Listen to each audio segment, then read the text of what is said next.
Ross and Mocha Show. Toronto's #1 hit music station. Kiss92.5. Avril Lavigne's in a show, Casino-Rama, on June 24th, and two things she was making news with over the last couple of weeks. One, her ex-husband, Derek Whibley, from Sum 41, sort of dropped off the face of the earth for a while. For a real long time, he was looking like just hell. I interviewed him, and it was a mess. We couldn't even run the interview on ET Canada. Whoa, really? Yeah, it was 10 a.m. in the morning. He was hammered out of his mind, and we could have done some real damage to. We don't like. Listen, you don't want anybody to look terrible, and he looked terrible. And it turns Did he out, understand why you didn't? no, end up they using don't. footage? They don't care. No.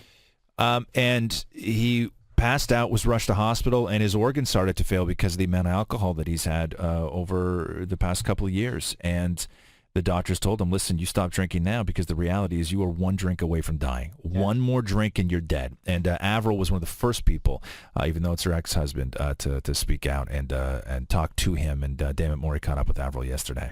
Okay, and I got to ask you this. You know, a lot of your fans really found it absolutely awesome that you were one of the first to speak out about Derek. Have you heard anything new? Is there anything you can tell us? How is he doing? Yeah, I played Los Angeles like a week ago, and Derek came to the show.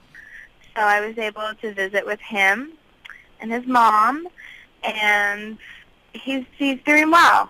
And I'm proud of him for, taking this step to being, he wrote a statement, and for those people who don't know what's going on, it's on his blog. He ended up in the hospital because he's been partying and boozing pretty hard. So, now he's sober, and I'm proud of him. And, I love Derek very much.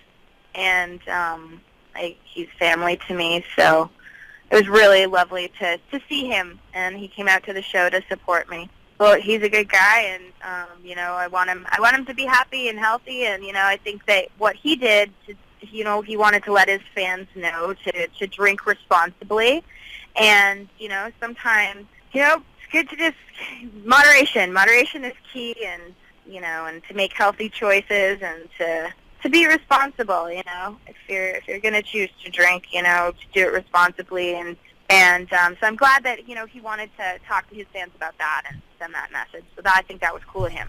There you go. And the other story that Avril made news for was they put together a series of pictures. I guess the rule was at Avril Lavigne concerts, if you get to go backstage and meet her and get your picture taken with her, there's a no touching policy. Which is very weird. And the collection of pictures is the most hysterical thing because not only is there a no touching policy, but it's like blatant. So people are trying to get close, but they're also going out of their way to not touch her. It is... And she never smiles. It's the funniest thing. Some of the pictures, it looks like there's a person missing because it goes fan space huge space. Avril. Yeah, huge like there's space. enough room for like one person or maybe like two people to fit in. Yeah. And when you meet your favorite rock star or whatever it is, and you get your picture taken, you want to put your arm around them, you want to shake their hand, but there was a no touching policy, and it seemed very odd. So this is Avril Lavigne on what became famous was her no touching policy. Now, last couple of questions for you, because fans like myself are going to be at Rama. Fans are going to want to meet you. What was with all of the stuff that you weren't touching your fans? I think I do touch my fans. My fans are very, very frisky, actually. So in some countries where we've had security breaches, we've had to, at some point in certain cities, the security team has had to it's a little delicate because of things that have happened with stuff I probably shouldn't get into. So sometimes when there's a lot of people, sometimes other people ruin it for other people, kind of thing. If there's been a certain situation or circumstance prior to a meet and greet or with somebody sneaking into a hotel or like doing some shady stuff, they have to take extra precautions and people sneaking backstage and stuff. But I love my fans.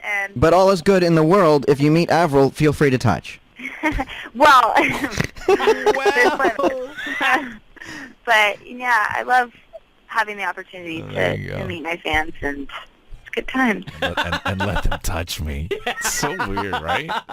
I guess fans got a little too handsy. Yeah. That's what that's... you gotta be careful, man. To me, that sounds like an honest... You could very much deny that and say there's no policy. Nobody says that, but she flat out said, listen, some places I go... you don't want I don't want to be touched that way. Hands all over. Yeah, I don't want to You know be what I'm touched saying? that way. Yeah. Hands off, yo.